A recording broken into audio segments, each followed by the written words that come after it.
آج کل سب سے بڑی مصیبت یہ بن گئی ہے کہ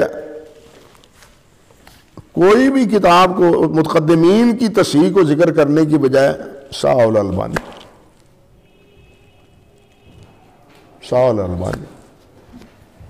یہ نقطہ نظر صحیح نہیں ہے. یہ اپنے متقدمین کی خدمات کا انکار کے مترادف. ہمیشہ رائے متقدمین کو مقدم کرنا چاہیے، اس کو دیکھنا چاہیے.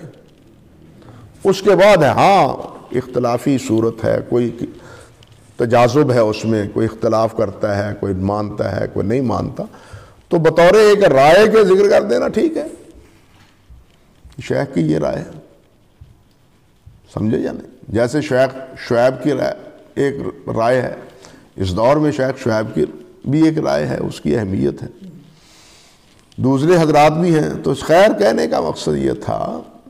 اسی طرح شیخ عبد الرحمن معلمی ہیں رحمۃ اللہ علیہ، ان کی بھی اپنی ایک رائے ہے، اور شیخ البانی نے بعض مقامات پر شیخ معلمی سے اختلاف بھی کیا ہے. بہرحال جو بھی ہے، میں ہمیشہ کہتا رہتا ہوں کہ نبی علیہ الصلوۃ والسلام کے بعد کوئی ایسا نہیں جو معصوم ہے، اور کوئی ایسا نہیں کہ اس آنکھیں بند کر کے اس کی بات کو تسلیم کر لیا جائے. یہ صرف نبی علیہ الصلوۃ والسلام، جہاں اختلاف کی کوئی گنجائش نہیں ہے. باقی ہر ایک کے ساتھ اختلاف کی گنجائش ہے، حتیٰ کہ صحابہ کے بھی آپس میں اختلاف تھے یا نہیں تھے. کتنا بڑا اختلاف ہے حضرت عبادہ بن صامت کا حضرت معاویہ سے، حتیٰ کہ حضرت عبادہ نے کہا میں اس شہر میں نہیں رہوں گا جہاں تم رہتے ہو. ہے یا نہیں ہے؟ کتنا بڑا مسئلہ تھا. عبداللہ بن عباس سے ایک صحابی نے کہا تھا آؤ موالا کر لو، پھر متع کے مسئلے پر نہیں چھوڑتے اپنا موقف تھا، آؤ موالا کر لو. یہاں تک کہ اختلافی مسائل تھے ان کے مابین بھی. اس لیے میں کہا کرتا ہوں کہ صحابی کلہم نجوم نہیں بلکہ سبیل المومنین ہے. بحیثیت مجموعی دیکھنا ہے کہ سبیل المومنین کیا ہے. اکثر صحابہ اور کبار صحابہ کی رائے اور فتویٰ وہ کیا ہے، یہ دیکھنا چاہیے. یہ جو ہمارے ہاں ہمارے حضرات کچھ تصوم کرتے ہیں کہ الصحابی کلہم نجوم فبأیہم اقتدیتم اہتدیتم، یہ صحیح نہیں.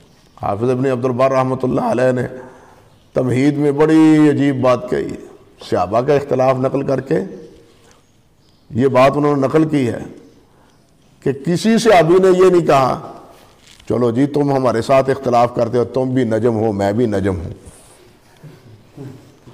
لوگ تمہاری بات مان لیں گے تب بھی ٹھیک ہے، میری مان لیں گے تب بھی ٹھیک ہے. کسی صحابی نے نہیں کہا.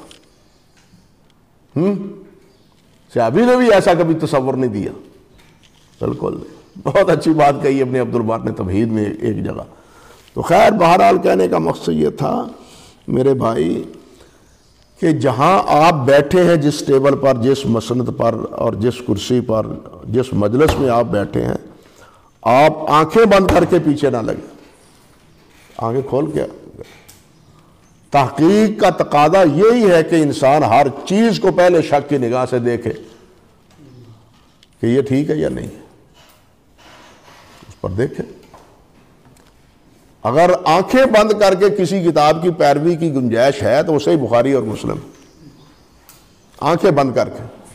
اور یہ لکھا بھی ہے، بلکہ امام حاکم نے کہا ہے رحمۃ اللہ علیہ معرفہ میں کہ یہ کتاب ہے امام بخاری کی جس کے بارے میں ہمیں دیکھنے کی ضرورت نہیں ہے، اس کے علاوہ باقی ہر کتاب کو دیکھنے کی ضرورت ہے. معرفہ میں کہا ہے، اب صفحہ تو یاد نہیں، کہ ہر کتاب جو بھی کتاب ہے اس میں حدیث ہے تو اس کو دیکھیں یہ صحیح ہے یا نہیں. لیکن بخاری مسلم کی طرف مراجعت کی ضرورت ہے. جاوت القنطرہ، یہ اپنے منصب کو پا چکے ہیں، پل سے کراس کر چکے ہیں.